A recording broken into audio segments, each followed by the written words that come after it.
Good morning. So, as I said, I'm Carolyn Carter, and I'm coming to you from All Souls, which is down around the corner there. I know that our beloved, now retired minister, Reverend Carolyn has preached for you before. She was a great role model and a mentor to me while we had our short time together. I joined as a member there in March of 2023, so I only had a few years with her, but she taught me a lot. I was surprised at how much we talked about politics in church. I was always taught, you don't talk politics in church, and you don't talk religion at Thanksgiving. Not in my house, anyway. So when I noticed the trend of topics, although I agreed with the views, it still kind of felt wrong, right? So when I asked Reverend Carolyn why we talk about politics in church, she replied matter of fact saying, because our politics are our morals. We don't talk about who to vote for, but issues are issues, and we face them. End quote. So the same people telling you not to talk about politics and religion might be the same types that don't want you discussing salaries at work. They don't want you comparing looks. The same way Christian nationalists don't like their members exposed to any media or ideas that might turn them away from their faith. The powers that be want to remain in control. I was part of an evangelical church that called themselves apolitical until COVID hit. There was a scramble to save people before the end times took us all, and they didn't have time for cloaks and daggers anymore. The real intentions poured out, and I saw the morals crumble. I left them for a more accepting place to worship, and it took a lot of years and a lot of therapy to land in a safe place like All Souls. A few failed church attempts along the way, but that's okay. The evangelicals told me that if I was part of an affirming church, God would still love me, as God loves all their children, but they would withhold blessings like you would a naughty child. I did it anyway. And the blessings continued, which proving their theory wrong. And while I attend a church now that only mentions Jesus, but twice a year, I'm more connected to his teachings than ever. Much like settling into a comfortable marriage, I don't need to fawn over him to love him. I now attend a church where we live out his word without ever having to put his name on it. Because he has so many names, and the names don't matter as much as the lessons that he has taught us. June 14th, President Donald Trump threw himself a multi-million-dollar parade, and the rest of the country took to the streets to protest it. Not just for wasteful spending, while the threat loomed over our heads that health care and food stamps was going to be gutted, but for the simple fact that we're losing our human rights. Our rights as citizens of this land and as human beings whose lives are precious. I remember pestering an old pastor about how he could tell the difference between his own thoughts and messages from God. And he said to me, "There's a deep knowing within you." And he was right. I still explain it that way now. Sometimes it's a deep knowing, and sometimes I automatically do things without even thinking twice. And I believe that that's God getting messages to me to get messages out into the world. And over time, I've learned to acknowledge and trust that feeling. So this protest was planned for months. Usually, a lot of these protests pop up overnight. So people were ready for this one. And maybe a week before, I just got the urge to dress as Jesus to attend. So I do have a picture. I don't know if you guys caught it yet. And I don't know if anybody of you saw me out in front of the court. And saw me in the newspaper. There I am with my sign, dressed as Jesus. Somebody lent me a costume and a beard. And I kept saying to myself, is this blasphemy? Am I desecrating or appropriating the whole religion right now? Well, wait a minute. Wait. No. A whole religion has been desecrating the teachings of which they are named after. What about that? I'm dressed as Jesus to catch people's attention. And it worked. As soon as I rounded the corner, we were at the courthouse, of course, it was like a high school rom-com. Everyone's doing a double take. And they're looking at me, and as they realize who I'm dressed as, immediately people smile. I wasn't sure how I was going to be received, but it was all joy. And you could hear people whispering, "Oh, it's Jesus. Oh, Jesus, Jesus is here." And I return to them and say, "Peace be with you, my child." Their eyes could go from my fake beard to the sign, the brightly colored sign in my hands. And it reads, "Whatever you do to the least of these, you do to me." Matthew 25:40. And below this Bible quote, it's kind of hard to see, but I had drawn the Mexican flag, the Progressive Pride flag, and the Palestinian flag.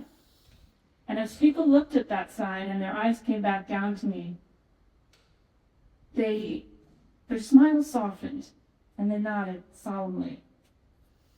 Many people thanked me. I mean, genuinely grabbed my hands, reached out to me, and thanked me for being there with this message. A message the man that I'm cosplaying as was trying desperately to teach us 2,000 years ago, and we're still not getting it. I think this political climate has been heartbreaking to progressive Christians who subscribe to Jesus' love and his message. So was it blasphemy that I put heavy-duty double-sided tape on my face and stuck a beard to it?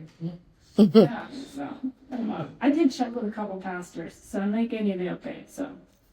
But I did this because God will deliver messages in ways that will get your attention and keep it. It wasn't about worshiping God or saving souls. It was about taking care of each other in his absence. It was pointing out the necessity to notice your neighbor in need as if it were Jesus, because that's how Jesus gave praise to God. Simply that if you would or you wouldn't do it to him, why would you do it to his people? And who are his people? All people. His people are all people. I believe the Spirit led me to make this fashion choice, to not only plant seeds in tough situations, but also lead me to gardens like this little congregation who can receive the message in peace. So you can marinate on it and find ways to apply it to your life and your community. And so the ripples go. And I'm going to go outside of the lines here and reread the reading. But there's a lot of things you can think of when you hear this. You can think of alligator Alcatraz. You can think about the immigrants that are here. Kathy runs homeless hospitality, right? Yeah. She helped me in the past. On the back of this sign, actually, I don't have a picture of it, but I had made 4 QR codes to help local organizations, one of them being homeless hospitality, the what is it, IASC? Yeah. Yep, that's one of them, Out CT, and I have another one. But just a little way so that, when you're in that space, somebody can just take a vector, and then you can go right to the donation page. Things like that. So this is the reading a second time. Then the king will say to those on his right, "Come, you who are blessed by my Father, take your inheritance, the kingdom prepared for you since the creation of the world. For I was hungry, and you gave me something to eat.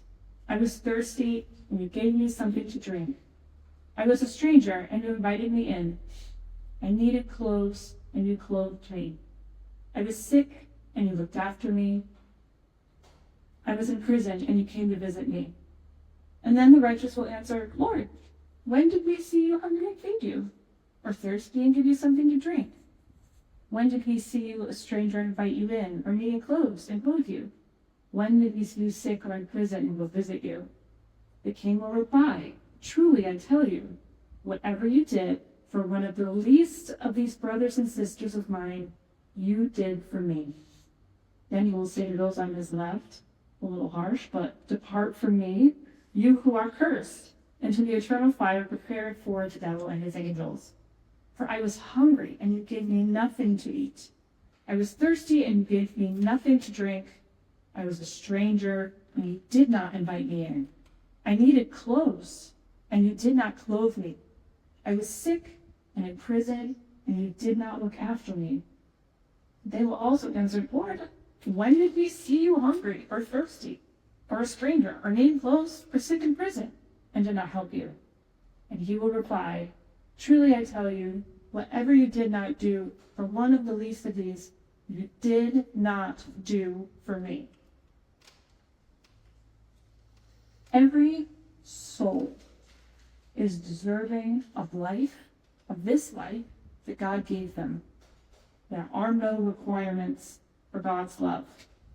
As people of God, we are called to treat everyone like we would treat Jesus. And I know that is a big ask sometimes, especially on I-95 in the summer when I'm driving. It's not cool if you decide someone's not worthy of help, but people make mistakes. And we have the ability to analyze our own behavior and decide to change that. Every day is a new chance to make choices that align with the deep core values inside of us. For me, my values align with Jesus, and he tells us to love. Love God, love your neighbor, and love yourself. And love is an action word, right? Faith without action is dead, right?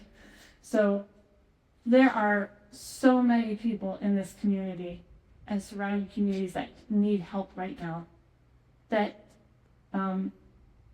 they're struggling and suffering, and it doesn't have to be that way.